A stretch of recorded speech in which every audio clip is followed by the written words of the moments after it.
কপাল ভাগ্য বিয়ের দিন ভাঙে নাই, বিয়ের দিনে কথা শুনলে তো বিয়ের দিনে ভাঙে যাইতো। কে রে এই মেয়ে?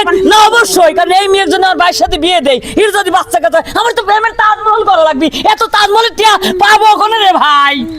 তো দর্শক, বরপক্ষের অনেক কথাই শুনলাম আর কনের পক্ষেরও মোটামুটি ভাবির কাছ থেকে কথা শুনলাম। এখন চলে যাব, এদিকে একজন প্রতিবেশী আছে।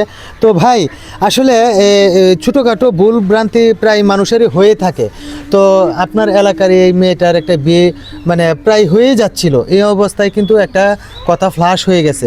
এটা আপনি কি চোখে দেখতেছেন?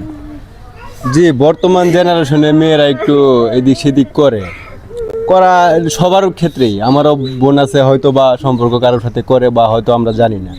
তো সেই ক্ষেত্রে একটা মেয়ের জীবন নষ্ট করাটা আমি মনে করি না এটা উচিত কাজ হবে। ঠিক আছে, আমি মনে করি আমরা এলাকাবাসী মিলে মেয়েটাকে শাসন করছি, শাসন করার পরে আমরা এই ছেলে দেখছি, ছেলে আমাদের পছন্দ হয়েছে, ওনাদেরও মেয়ে পছন্দ হয়েছে, তারপরে আমরা বিয়ের একটা আলোচনা করছি সবভাবে। তো আজকে মেয়ের গায়ে হলুদ,